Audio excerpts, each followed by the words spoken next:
Сме направили топлинните загуби и охладителните товари, вече може да преминем към изграждането на нашия тип инсталация.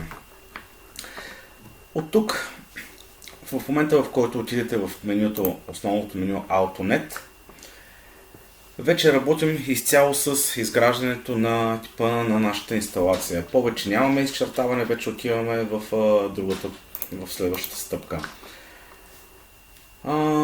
От тези менюта тук може да си избирате дали вие да правите еднотръбна система, дали да правите двутръбна, дали да правите конвектори, въздуховоди или подово отопление. Сега, в момента в който нека да изберем сега конвектори, в момента в който избера конвектори, цялото меню след избиране на системата се променя и съответно не се адаптира за нуждите на изграждане на конвекторна инсталация. Сега ще направим една много проста инсталацийка. От менюто захранваща тръба, то съответно има една стрелкичка. Сега няма да се спирам на отделните възможности. Най-важните са: поставяме една захранваща тръба. Натискам върху бутончето. Нека да речем, че това ни е техническото помещение. Давам една много къса отсечка, точно под формата на линия. Натискам Enter и общо взето тръбата ни се получава. Сега искам да кача един етаж нагоре, т.е. да имаме един вертикален щранг. Може да видим, че имаме специално меню, което се намира точно тук, подаваща вертикална тръба и връщаща вертикална тръба.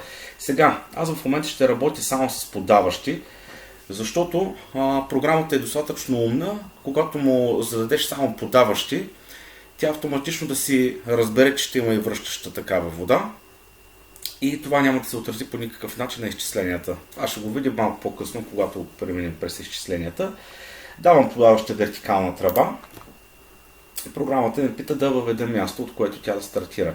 Въвеждам, ето от тук, прехващам се го с Snap. Натискам левия бутон и виждам, че програмата ме пита да въведем първа точка. Първа точка означава по координатата Z. Тоест, много е важно тук да следим нивата, на които работим. Тоест, аз имам от кота 0 и му казвам, че започва от 0. Натискам Enter и въведете височина на втората точка. Тоест, втората аз ще изкарам на пода на втория етаж, съответно на 2,80. Давам 2,80. Давам Enter. И виждам, че вече имам една стрелкичка, която ми означава, че имам нагоре вертикална тръба. Ако отида с това меню едно ниво нагоре, мога да видя, че ето тук ми стартира тръбата, която е вертикалната тръба на второ ниво. Връщам се обратно на първия етаж, отивам отново на захранваща тръба, давам го от тук. Аз препоръчвам да се работи по този начин, да се изключа в момента. Да работим предимно с снаповете. Включвам си център. Съответно идвам тук и ми е гарантиран центъра на тази тип окръжност, която е тръбата вертикалната. Правя се още една отсечка. Сега ще сложа един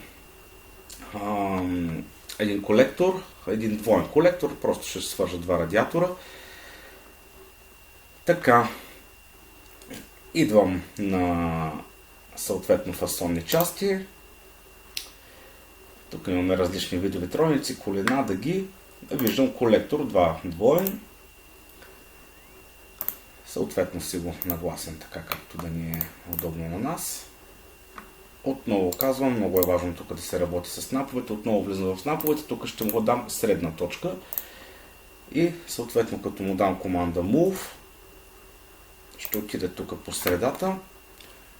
От тук и така една точка ще ми трябва. И една крайна точка и го хващам ето тук. Така, имаме тръба, вертикална, колектор. Сега, ние предварително съответно знаем кои помещения ще отопляваме. За тези помещения ние трябва да сложим съответно охладителните или отоплителните тела, зависи каква инсталация правим, в случая конвектори. Имаме два варианта за поставяне на конвектори. Единият вариант е ръчен. Съответно отиваме на менюто конвектори, избираме си от библиотеката, те тук са ни подредени по производители. Отивам, давам някакъв конвектор и го поставям там, където искам. Другия вариант, който също съществува, е автоматично поставяне на конвектори. Нека да видим и то как работи. Ако дам автоматично поставяне, отново програмата ми изважда същата библиотека, давам някои от конвекторите и след като дам OK, програмата ми пита: изберете помещения. Тоест, единственото, което трябва да направим тук е, правилно даваме, в случая избираме трапезария, помещението, което ние сме се определили. Програмата ни показва обекти, избрани един брой. Даваме Enter и виждаме, че имаме вече още един, който отново е под прозрачно пространство, което е логично. Конвектор. Така. Следващото, което трябва да направим, да си продължим от колектора към нашия конвектор. Отиваме отново на захранваща тръба.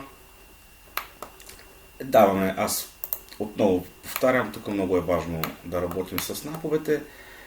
Давам примерно, ще го свържим така, за да може да се вижда по-хубаво на видеото, как точно ще стане свързването. Отивам отново и на другия. Тук ще го направя да минава през вратите.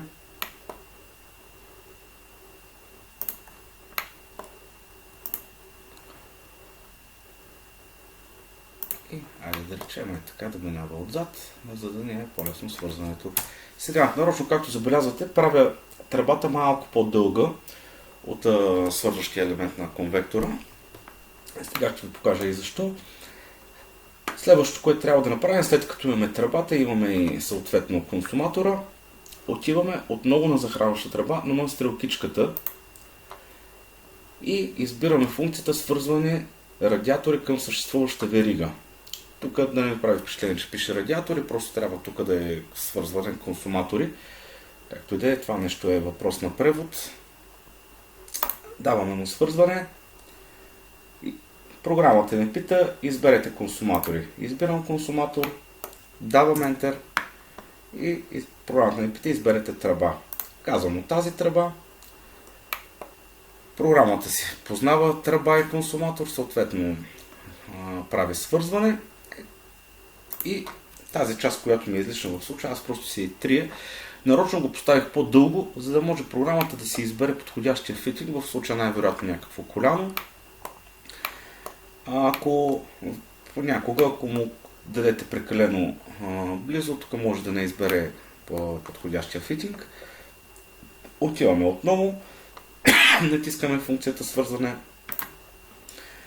даваме консуматор, Enter, тръба, свързани сме и излишната част си изтриваме. Така, вече имаме единственото, което остана да направим, е началната точка. Давам, т.е. съответно там, откъдето ще стартираме. Избрах начална точка и му избрах първата точка.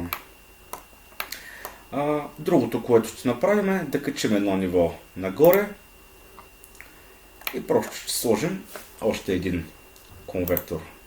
Ще го сложим ръчно, той ще е потом на същото място, което в това помещение. Избираме си тук един конвектор, просто показваме как може да направим директно свързване. Сега няма да слагам тук, няма да повтарям функциите, отново иначе не трябва да сложим съответно колекторната кутия.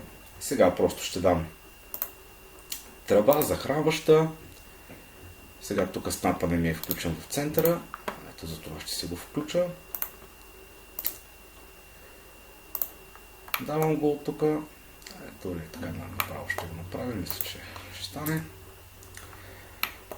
Отиваме отново на свързване, конвектор, тръба. Съответно излишната част я трием. Или просто я скъсяваме в случая.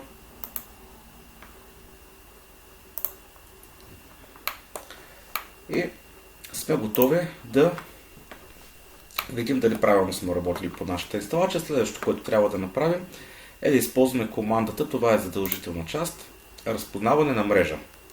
Даваме разпознаване на мрежа и виждаме, че програмата ни пише 4 символа, 16 тръби, 13 съединения, че е направила. Ето, може да видите тук как точно изглежда нашата инсталация. Ето ни е вертикалната тръба, с която работихме. Сега, тук съм должен да кажа, че може винаги да работим в 3D среда. Нека си направим един експеримент. Защо използваме функцията разпознаване на мрежата. Ще изтрия тази част на свързването на нашия конвектор. И все едно в момента давам отново разпознаване на мрежа. Давам разпознаване на мрежа, но този път програмата ми изквади едно прозорче и ми казва несвързани символи. Тоест винаги ако нещо не работим правилно в инсталацията, програмата ще ни сигнализира, че имаме някакъв проблем. Винаги може да отидем, съответно маркираме реда, отиваме на първо етаж, защото не знаем на кой етаж ние отиваме на лупа и програмата веднага ни приближава и ни казва, че тук имаме несвързан елемент. Съответно ние си го свързваме. Отново в случая. Отново даваме разпознаване на мрежата. Виждаме 14, 16 тръби, 13 съединения. Това означава, че сме готови да преминем в изчисляването на нашата конвекторна инсталация.